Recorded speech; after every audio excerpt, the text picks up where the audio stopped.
Sir డయాబెటీకి సంబంధించి ఇంకో విషయం, తల్లిదండ్రులు ఇద్దరికి డయాబెటీస్ ఉంటే పిల్లలకి డయాబెటీస్ వస్తుంది. పెద్దవాడికి కంపల్సరీగా వస్తుంది, రెండోవాడికి రావచ్చు రాకపోవచ్చు.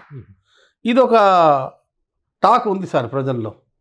Throw some light. దీన్ని స్టాటిస్టికల్ కోరిలేషన్ అంటారు. ఎందుకంటే ఎప్పుడైనా ఒక స్టడీ జరిగినప్పుడు ఒక దాని గురించి దాంట్లో మొత్తం 100 మందిని తీసుకొని అనలైజ్ చేస్తారన్నమాట.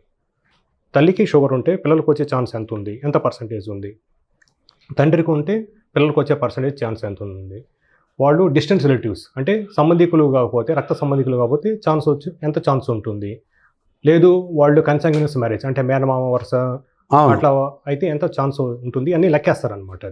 అది ఒక్కొక్క పాపులేషన్ బట్టి డిపెండెంట్. దాని ప్రకారం ఏం తేలిందంటే తల్లిదండ్రులు రక్త సంబంధికులైనా కాకపోయినా అంటే మేనమామ వరుస అయినా కాకపోయినా ఇద్దరికి డయాబెటీస్ ఉంటే పిల్లలకు వచ్చే ఛాన్స్ 100% అనమాట.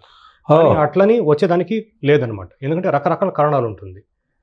సో జీన్స్ ఏమో 50% జీన్స్ మదర్ నుంచి వస్తాయి, 50% జీన్స్ ఫాదర్ నుంచి వస్తాయి.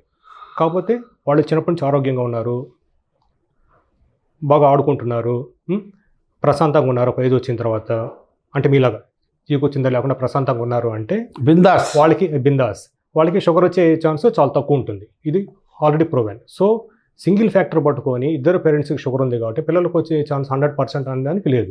Because it can be modified by environmental factors అనమాట. పెద్దోడికి రావచ్చు, రెండోవాడికి రాకపోవచ్చు. ఇది ఎంతవరకు సత్యం? యూజువల్గా ఏంటంటే ఈ స్టడీస్ జరిగినప్పుడు వాళ్ళు ట్విన్ స్టడీస్ అంటారు. అంటే కౌల పిల్లలు పుట్టడము ఒక స్టడీ ఉంటుంది మామూలుగా, అంటే ఫస్ట్ రిలేషన్ సెకండ్ రిలేషన్ అట్లా ఉంటుంది. కౌల పిల్లల్లో 100% రిస్క్ ఉంటుంది. అలా కాకుండా ఒక అన్న చెల్లెలు లేదు అక్క తమ్ముడుగా పుట్టారనుకోండి, వాళ్ళకి వచ్చే ఛాన్స్ ఆల్మోస్ట్ ఈక్వల్గా ఉంటుంది. అంతేగాని వాడికి 100% కాబట్టి నాకు 50% అనుకోవడానికి లేదనమాట. సార్ ఒక్కసారి షుగర్ వస్తే లైఫ్ టైం టాబ్లెట్లు వాడాల్సిందేనా? ఇంతకుముందు అనుకున్నాం కదా, లేదని లేదు సార్, చాలా మందిని చూస్తున్నాను నేను, వాడుతూనే ఉన్నారు మందులు, వాడుతూనే ఉన్నారు. ఉండండి, మీకు మందులు మానిపిస్తాను 3 నెలలు హాస్పిటల్లో ఉండి నా దగ్గర పర్యవేక్షణలో ఉండి మానిపిస్తాను.